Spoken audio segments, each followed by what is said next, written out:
This is Pete Moore on Halo Talks. I'm bringing a new friend of the Square to the podcast who we met back at URSA HFA 2024.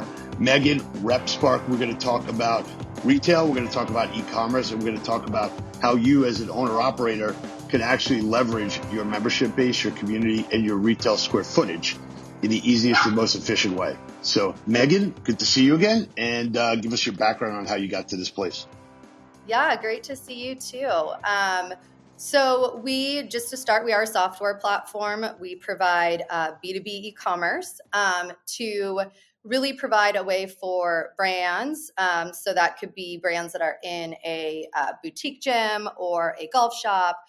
So brands and then the buyers. So there's that traditional buyer, right, that you have a buyer who has a retail store, or you have that owner operator, you have that golf pro, you have that tennis pro who has retail as a portion of their shop. So we make it easy for the brands and those buyers, I'm going to use air quote buyers, to connect and transact in a single platform.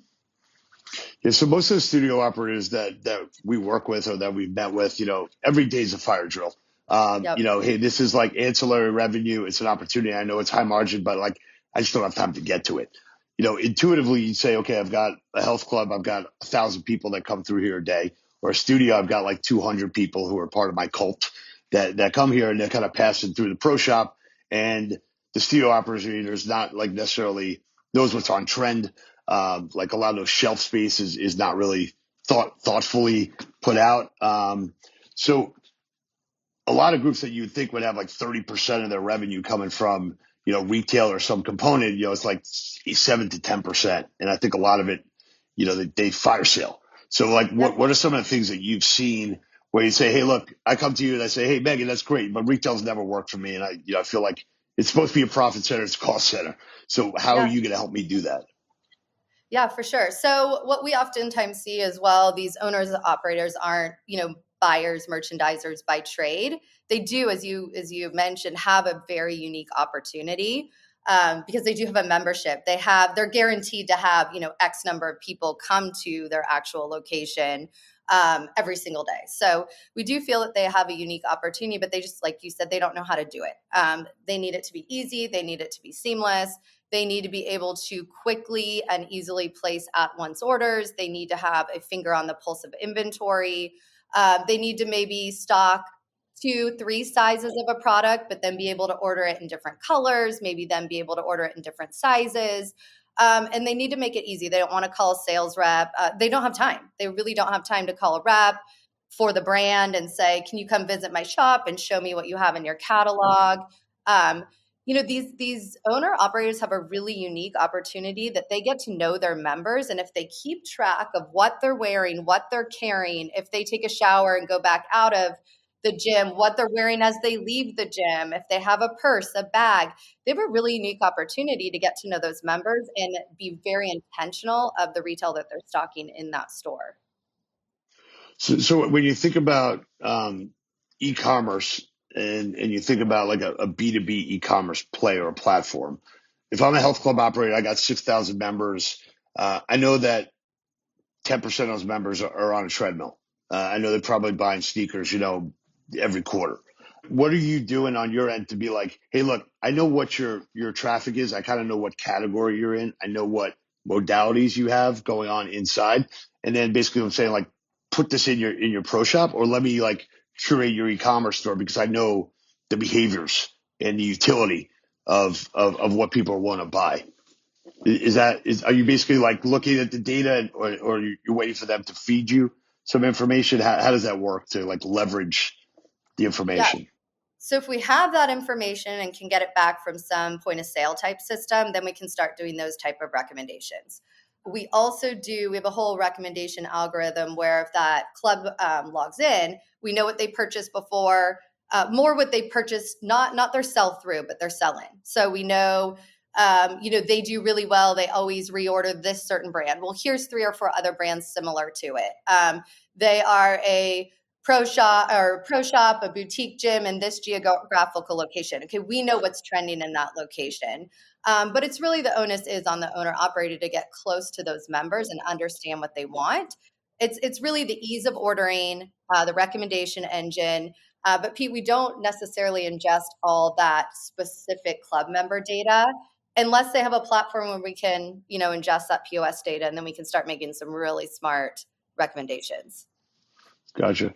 When you take a look at, what the revenue potential could be, do you look at that on like you've got X amount of square feet that you dedicate to retail? Let me tell you a story. So we owned a company called Extend Bar down in Boca Raton.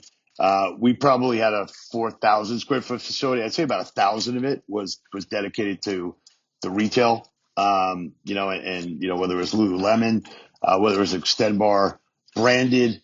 So the first question is, one, what's the potential opportunity you think for a studio? Like, what dollars per month can they generate? Or if you have data, of like the average group generates this amount of revenue with us.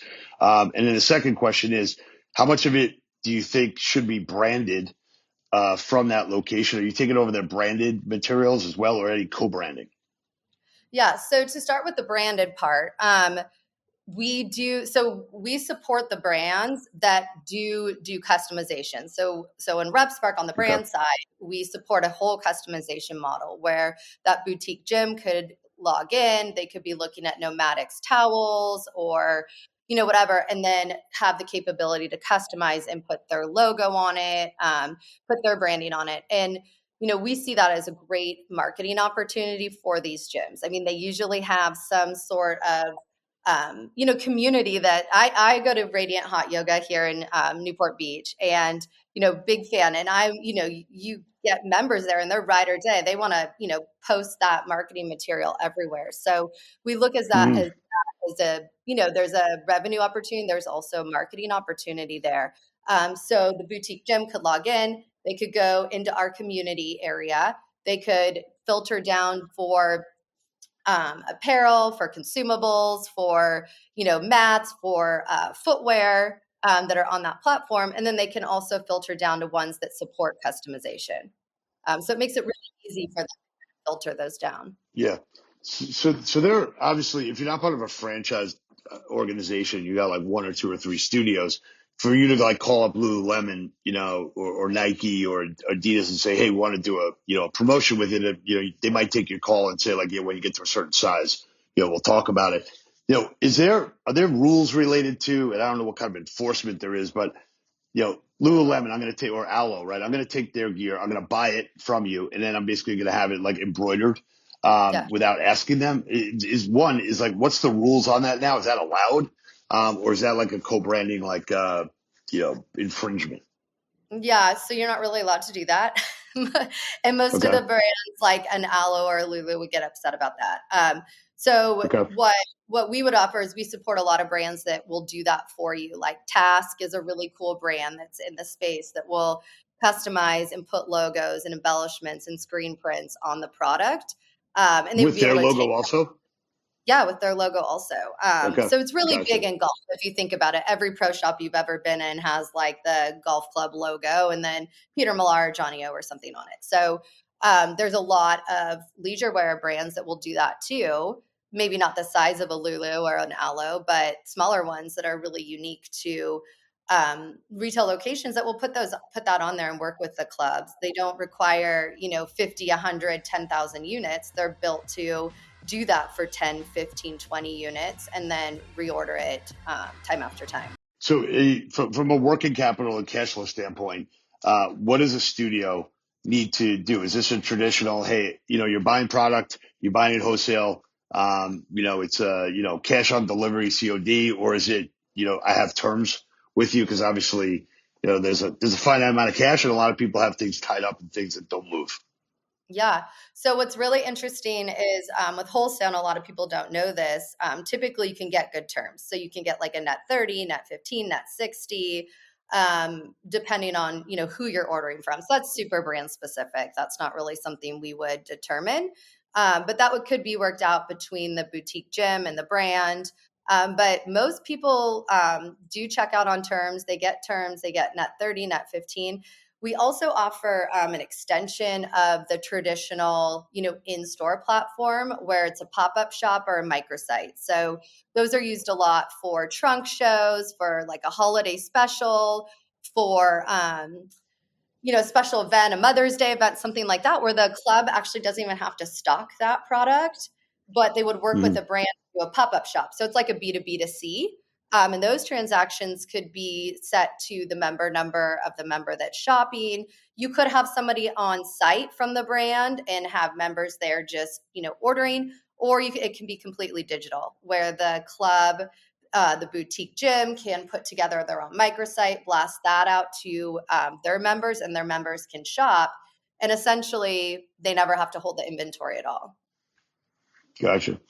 And I've been in situations where I've said yes to things. I was on the board, and Extend Bar's like, we're going to go to some company in California, like Made in America or American, whatever it was called. We're going to do like $100,000 of inventory. We're going to create our own apparel. We're going to create our own brands. The numbers never really work out on that. It was a franchisor, so we're sending it out. And it was all the different shirts and all the different sizes and all the different colors, and you kind of run into like just a crazy warehouse.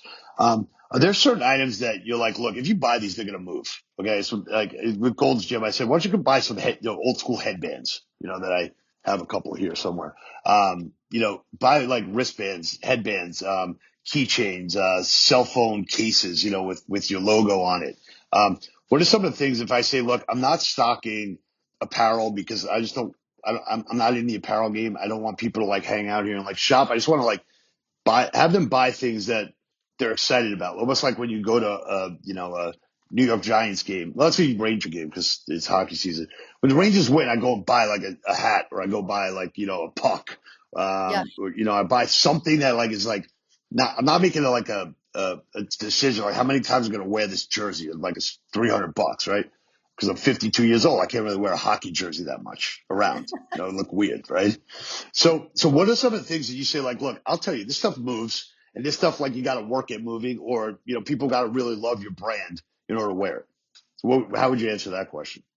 Yeah, I mean, consumables I think work really well. Someone's checking out and they need some electrolytes or something like that. I mean, that works really well. And we have a lot of consumable brands where that boutique gym can log on and just, have some at the checkout. So those always move really well. I would say just your standard basic, tank or tank top, sports bras, but the basic colors. But that's where you can get exciting using a platform where as a boutique you don't have to order so many and you don't have to spend so much time. I also think it's Hmm. very unique per location. I mean, here in Southern California in the summer, I mean, the gym that I go to, they stock bathing suits, they stock cover-ups, they have cool bags, but it's very intentional, and I think you have to be creative with it. Do what's that extra thing that you can do where the person who's welcoming everybody in is taking note of what people are wearing, what they're doing? Do you offer gift wrap? I mean, just something different to be a little bit more creative than just you having retail there. Hmm. Because these stores have a really, like I said before, they have a unique opportunity where they are guaranteed to have X many people coming through their shop. Now, are they there to shop?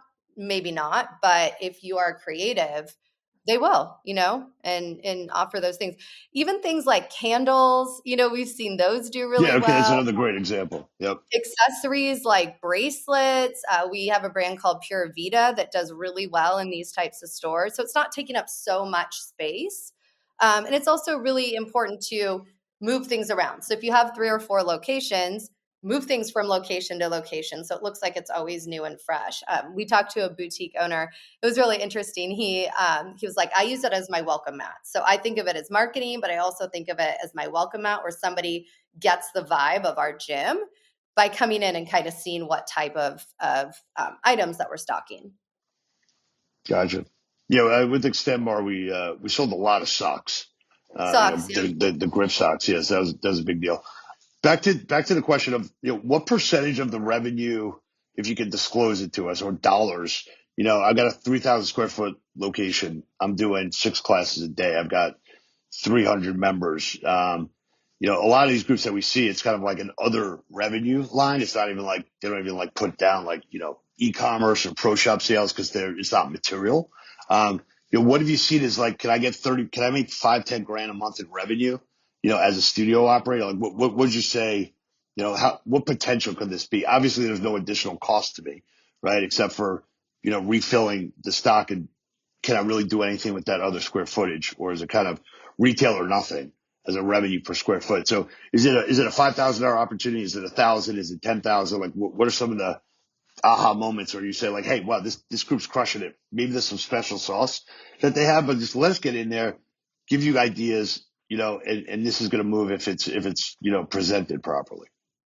Yeah, Pete, I don't have those numbers, unfortunately. I wish I did. I'm trying to work with Studio Grow Okay. to get some of those numbers too, to just kind of really dig into this space. I know in like golf pro shops and tennis pro shops, I mean, they're netting with really small spaces there. I mean, some golf pro shops are dedicated purely to retail. So, So what would be um, the what would like a golf pro shop be able to produce? Like just like a course that's got 18 holes, and maybe it's not like a top notch, 5-star, club, but it's just like an ordinary middle market club. And do they do like 30,000, 40,000 a month probably of yeah, yeah, I apparel? would say Yeah.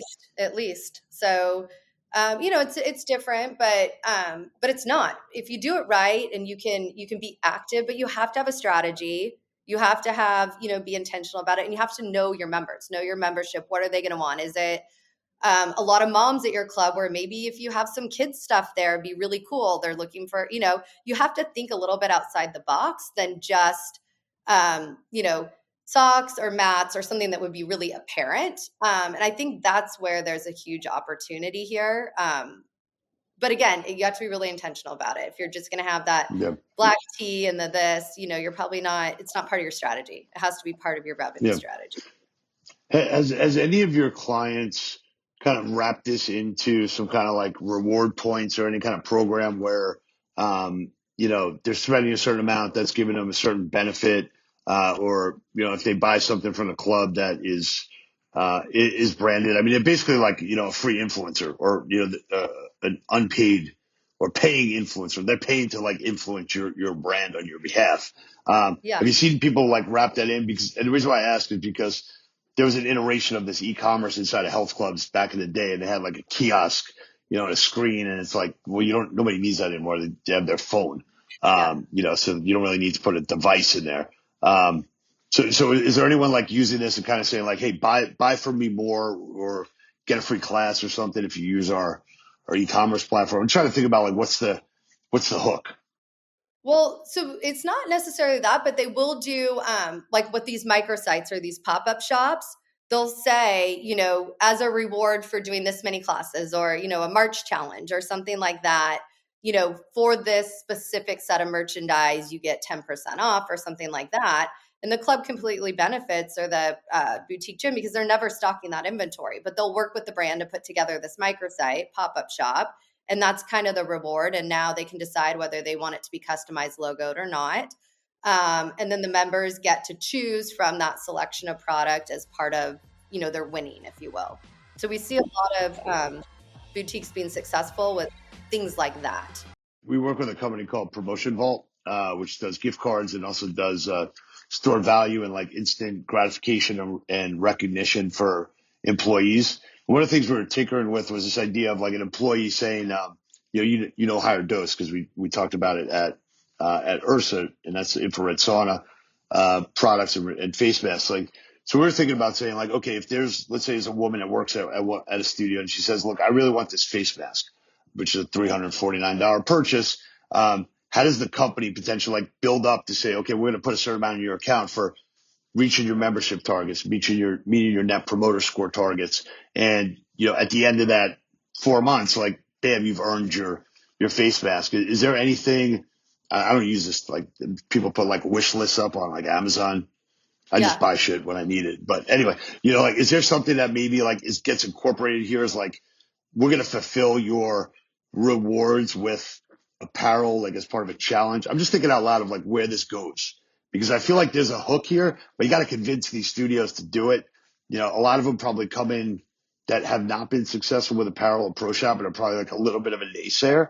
And I want to figure out like, how do we help you promote this and say, Well, you got to kind of clear your mind of what the past was and think about it Yeah. as the future, and how do we want these people who are part of a cult. And I keep saying cult because you have 300 people that belong to your studio, and they are your marketing source if they Yep. are getting results and if like that's their community. So they're happy to do it, but maybe figure out a way to get them to almost be like, like network marketing, like put an affiliate code in and then get a percentage of it, or you can take a percentage of it and give it to a charity. I haven't been through your software, but I'm thinking like there's got to be some kind of ongoing hook that might help proliferate this. Yeah, I mean, at the end of the day, we're a pass through, right? So the brands would be Yeah, working with the owner operators to put that together. But we do have a lot of owner operators that will put together like, I don't know, Ashley's picks or something like that. And then the members of the studio can go in and purchase. And again, it's then direct got it. wholesale. So we do have some that are doing things like that. Or here's the selection of products we've worked with, I don't know, XXX brand to put this together for you. They're all going to be monogrammed and or customized. And if you finish this challenge or do this thing or come to these classes, you get to have selection of these products. Yeah, that makes sense.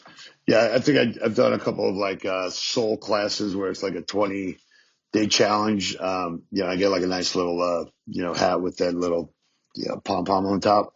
Um, that pom pom costs probably $10, and $700 worth of classes. But I did complete the challenge, to get the pom There pom. you go. Um, There you go. yeah. So look, we're gonna have all the information on the process and how to contact you and your team to get onboarded.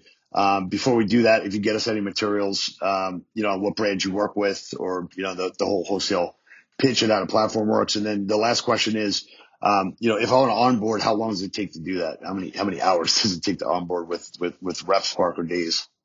So as like an owner operator of a gym, it's free. You Yeah, literally log on to app.repspark.com and you can start seeing all the brands. You can start requesting access. You can start shopping. I mean, the goal is at the end of the day, whatever these people are putting in their shop, in their retail space, they should be able to go to one place to do it. It should make it really easy. They should be able to see all their invoices in one place to pay the brands. They should see which invoices are coming due. So that's what we do. So for the owner operator, it is literally a push of the button. It's so you can be up and running like right after this podcast, basically. yeah, like they could get up and running and start to connect with all the brands. For the brands, it depends. If the brands are smaller on Shopify, something like that, it's a day. If the brands are bigger, established, bigger brands, then it could take a couple weeks.